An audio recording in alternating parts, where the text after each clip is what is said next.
Dans les années 80, sous la présidence de Reagan, une lecture révisionniste de la guerre du Vietnam impute à la télévision la responsabilité de la défaite. En 1981, j'ai publié un article intitulé « Comment perdre une guerre ». J'ai écrit sur le Vietnam et j'ai dit, pour la première fois dans l'histoire, que l'issue d'un conflit majeur n'était déterminée ni sur un champ de bataille, ni par des négociations, mais par la presse écrite et la télévision. La presse aussi doit revoir son rôle en tant que force sociale, ajustant sa liberté avec un sens de responsabilité.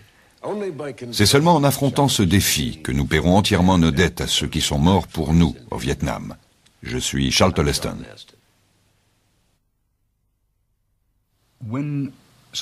Quand une guerre se passe mal, l'histoire a montré que l'on recherche des boucs émissaires.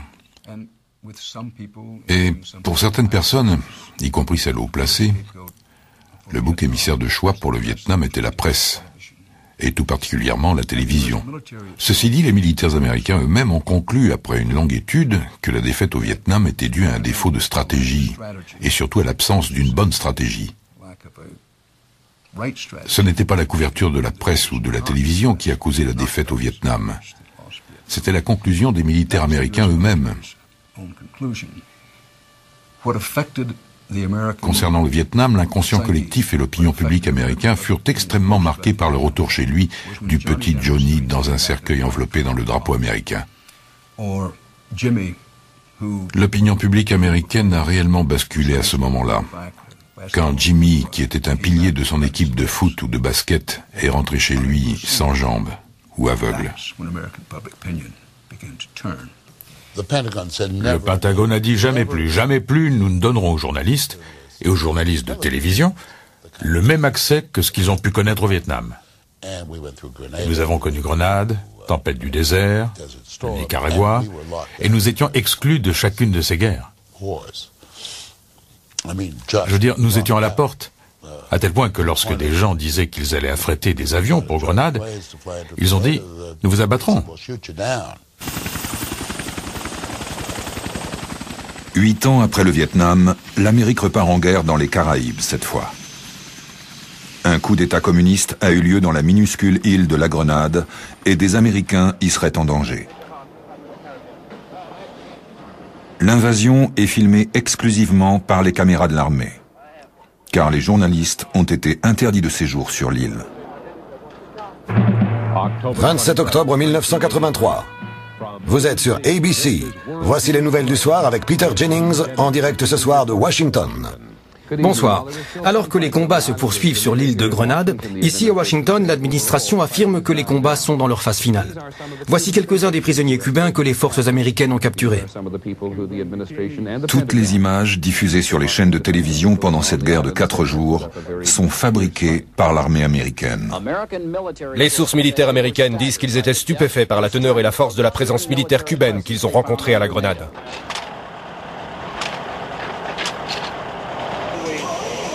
Nous avons mené un raid aérien et sauvé 233 Américains qui étaient de l'autre côté de l'île. Mais il y avait un journaliste sur l'île. Le reporter français Michel Parbeau était arrivé un jour avant les Américains. C'était la merde autour de l'aéroport hier. Ce qu'il a filmé n'a jamais été diffusé pendant l'invasion. On a perdu quelques types.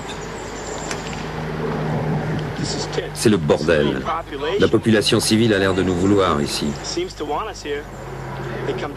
Ils viennent ici avec du coca, de la vodka, du rhum, et la nuit ils nous tirent dessus.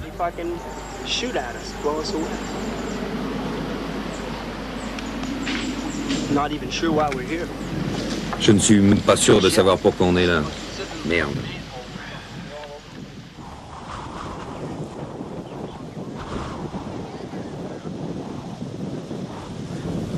Et là, cachés dans l'herbe, nous assistons à un spectacle étrange, plus proche des rites expiatoires que des habitudes de l'armée la mieux organisée du monde.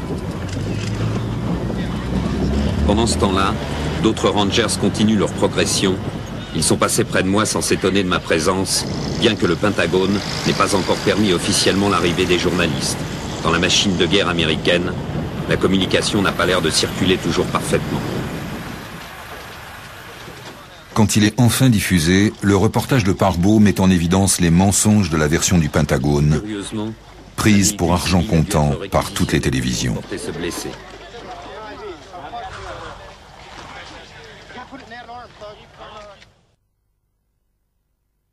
NBC a obtenu les premières images non censurées de l'invasion américaine de la Grenade. Elles ont été filmées par un caméraman de l'agence française Sigma, qui est arrivé à la Grenade lundi, la veille de l'invasion américaine. Les accrochages entre services de presse et officiels de Washington à propos de la censure dans le cadre de l'invasion de la Grenade se sont poursuivis aujourd'hui. Les 29 et 30 octobre, tandis que les reporters ont participé aux visites guidées de la Grenade, la Maison-Blanche a répondu aux accusations portant sur ses précédents rapports où elle affirmait qu'il n'y avait pas de décès à déplorer parmi les civils et minimisait le rôle joué par les Cubains à la Grenade. Les journalistes protestent contre la censure, mais il est trop tard. En acceptant de diffuser les reportages faits par les militaires, les télévisions ont abdiqué. Et en plus, elles laissent Reagan avoir le dernier mot. On nous avait dit que la Grenade était un paradis accueillant pour les touristes. Eh bien, ce n'était pas le cas. Il s'agissait en fait d'une colonie soviétique organisée en camp militaire qui se préparait à propager la terreur et qui menaçait la démocratie. Nous y sommes allés à temps. Je ne me plains pas du fait que le gouvernement essaie de donner une bonne image de la guerre. Je ne me plains pas du fait que les militaires essaient de donner une bonne image de la guerre. Venant de leur part, je m'y attendais. Mais j'espère et j'attends d'eux qu'ils assument leur politique et qu'ils fassent appel à des témoins indépendants et neutres pour confirmer ou vérifier leur version, ou encore soulever les questions appropriées. Et si l'on affirme qu'ils ne disent pas la vérité, encore faut-il avoir la possibilité d'en apporter les preuves. Bien, je pense que c'est un penchant naturel de l'administration, et tout particulièrement des instances dirigeantes militaires, que de vouloir garder la main mise sur autant d'événements que possible. Mon Dieu, on ne part pas en guerre si on n'a pas une maîtrise absolue de son environnement. Si on ne dispose pas de cette maîtrise, on va au casse-pipe. La presse est un élément crucial lorsqu'on est en guerre. Dans une démocratie, la presse et les instances au pouvoir savent que le grand public exige d'être informé de l'évolution de la guerre, des victoires et des défaites. Et c'est justement cette maîtrise de l'environnement que les instances dirigeantes militaires n'ont pas réussi à atteindre totalement. La Grenade est une guerre sans enjeu. Mais les militaires ont compris qu'une censure bête et brutale pouvait se retourner contre eux et qu'il était dangereux de vouloir écarter les journalistes.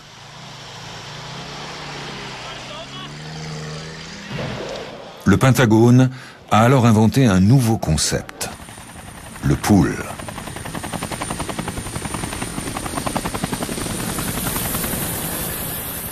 Ça ressemble à la guerre, mais ça n'en est pas une. C'est un entraînement pour les journalistes dans le désert d'Arabie Saoudite avant la guerre du Golfe. Ok, fais-moi savoir quand tu tires pour que je place les photographes. Voilà comment cela marche. Pour faire partie du pool, les journalistes doivent en faire la demande au Pentagone. Ils sont organisés en petits groupes. Ils se déplacent toujours accompagnés pour filmer ce que les militaires veulent bien leur montrer.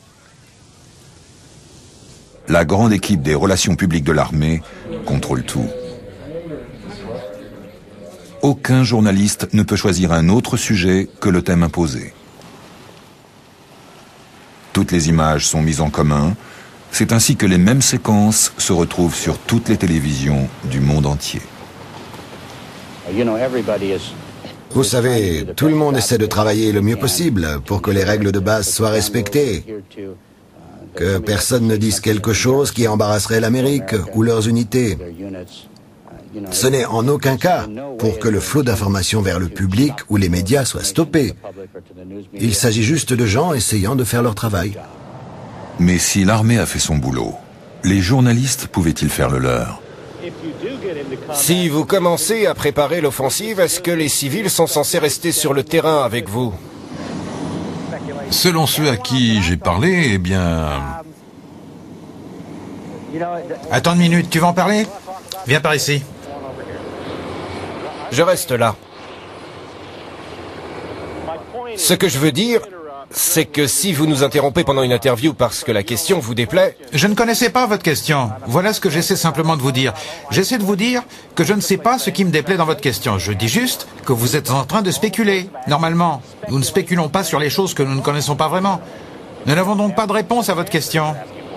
Ce n'est pas comme au Vietnam où vous pouviez conduire dans une rue ou sauter dans un hélicoptère et vous satisfaire de ce que vous trouviez en chemin. Vous pouvez seulement rejoindre une unité avec les officiers d'information. Ça doit être arrangé à l'avance, ça doit être approuvé. Ils sont toujours là quand vous faites vos interviews, une situation sous haute surveillance très frustrante. Les médias, y compris les chaînes, ont contesté les restrictions du Pentagone et ce que celle-ci pourrait entraîner. Si on en arrive à la guerre, elle sera très différente de celle du Vietnam, tant au niveau des combats qu'au niveau des reportages la concernant. Si une action militaire est requise, ce ne sera pas un autre Vietnam. En janvier 1991, la machine de guerre est prête. À l'arrière, 1500 journalistes rejoignent leur pool. Et que vont-ils pouvoir filmer? L'inexorable progression des tanks dans le désert. Les lance-roquettes tirant sur des cibles invisibles. Et des centaines de prisonniers bien loin du front. Tous les signes extérieurs de la puissance militaire de la coalition. Mais aucune image de combat.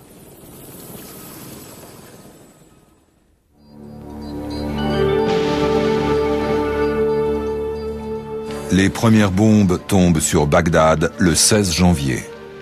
Et, coïncidence extraordinaire, à 19h pile, l'heure du journal télévisé. C'était terrifiant de voir une attaque de cette ampleur et si proche. La défense antiaérienne irakienne a criblé le ciel de ses balles traçantes. Ce reportage ne vient pas du pool. Il a été filmé par les quelques journalistes qui ont risqué leur vie en restant sur place, à Bagdad. Par des armes de haute technologie dans un champ de bataille sans témoins.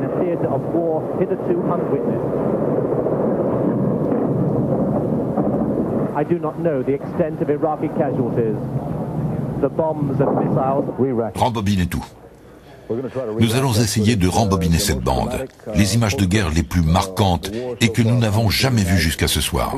Ces images de bombes fendant l'air, les tracées lumineuses des fusées au-dessus de Bagdad lors de la nuit dernière, pendant qu'une armada menée par les USA envahissait Bagdad. C'est une chose de parler de cette scène, c'en est une autre de la voir. Cela vous donne l'idée du courage que cela demande d'être un pilote dans ce genre d'attaque. Regardons cette scène encore une fois. Rembobinez tout.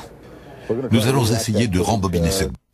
Ce que nous venons de voir est un présentateur modifiant en direct le commentaire d'un journaliste sur le terrain.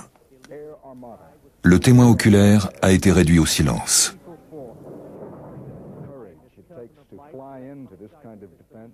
Le reporter n'est-il donc plus digne de confiance?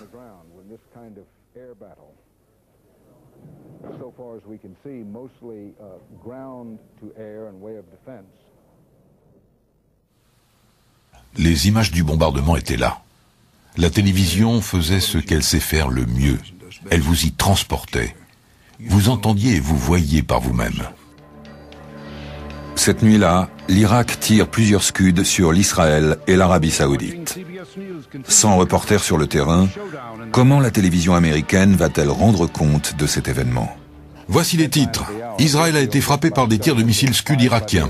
Au moins 3 Scud ont explosé dans le centre et autour de Tel Aviv. Il s'agirait en fait de 8 à 10 missiles qui ont touché les côtes d'Israël. Au moins l'un d'entre eux contenait ce que les officiels israéliens pensent être un gaz innervant. Ceci va fortement modifier les données de cette guerre. Nous ne savons simplement pas encore comment. Du gaz innervant, combien de temps faut-il pour que ça se disperse? Tout dépend bien sûr de la force des vents et d'autres facteurs. Je ne pense pas qu'il y ait une façon sûre de le savoir. Martin Fletcher, revenons à vous et parlons de ce qui se passe. Des journalistes essoufflés nous font croire que c'est la guerre en direct. Des accessoires remplacent les images qu'ils n'ont pas. vous vous piquez à la jambe et espérez ne pas mourir.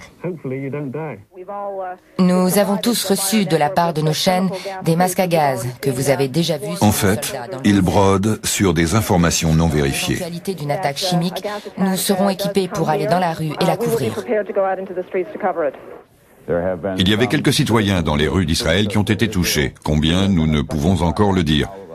Il y a un hôpital, pas loin de là, où les missiles sont tombés.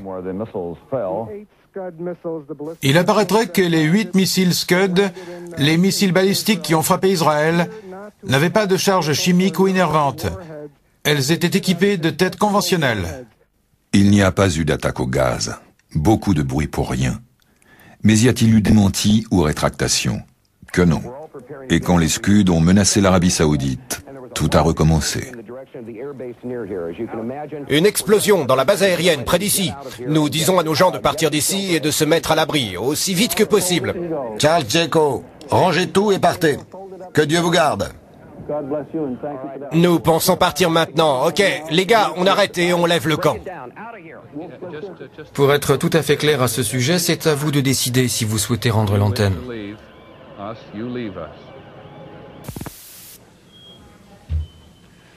Bon, ce que nous avons perdu là, c'était le satellite de la province de l'Est. Tout reposait sur la confiance accordée au présentateur. Marquons une pause et soulignons qu'il y a beaucoup d'éléments à propos de la situation en Israël dont nous ne savons que peu de choses. Nous en savons très peu. Les informations sont maintenant en direct 24 heures sur 24. Sans les correspondants de guerre, il n'y a pas d'image, pas de faits. Il faut donc inventer, dramatiser, créer du suspense. Le studio devient le nouveau théâtre des opérations, et c'est le présentateur qui raconte la guerre. Je dis souvent aux gens que la raison de vivre de tout journaliste de télé expérimenté est de vivre les situations en direct. En effet, c'est l'armée, ainsi que toutes les instances au pouvoir, qui décident quelles informations ils vont vous livrer, celles qui vont vous parvenir chez vous via le présentateur du journal télévisé. On se retrouve donc confronté à une multitude de choix de sujets possibles.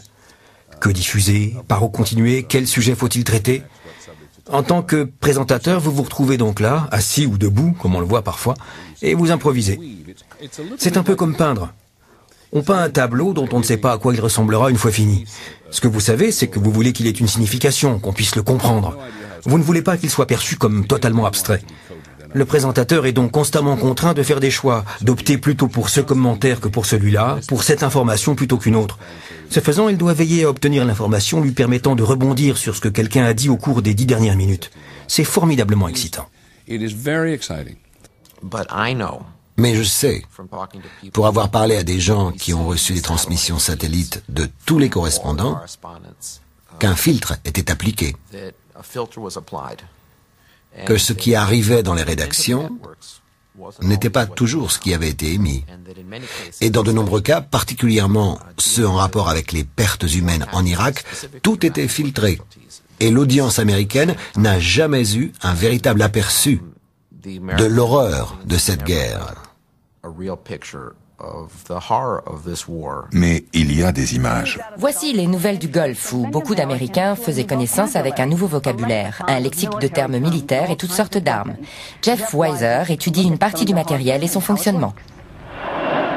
Le correspondant de guerre a certes disparu, mais la télévision dispose toujours d'une source inépuisable d'images. Le Pentagone. De toute évidence, les avions A6 sont un des atouts sur lesquels les Américains comptent. Le A6 est un bombardier lourd, utilisé par la marine à partir de plateformes de lancement en mer et par les marines à terre. Là où la censure a échoué, la banque d'images de l'armée fait son office. La fascination des armes sert à masquer la brutalité de la guerre. Il serait lancé contre les centres de commandement irakiens, les bases aériennes, les dépôts de carburant et les entrepôts d'armes chimiques. Et voici les casernes de mes collègues à Bagdad. Voici la caserne de l'armée de l'air. Soyez attentifs, ne quittez pas des yeux l'immeuble pendant que l'avion le survole et lâche la bombe sur le bâtiment. Comme si cela ne suffisait pas, les militaires ont leur propre journal télévisé. leurs présentateurs, pour vendre leur image de la guerre propre et chirurgicale. Pas de sang, pas de blessés, pas de cadavres. Ce sont les armes elles-mêmes qui transmettent les images.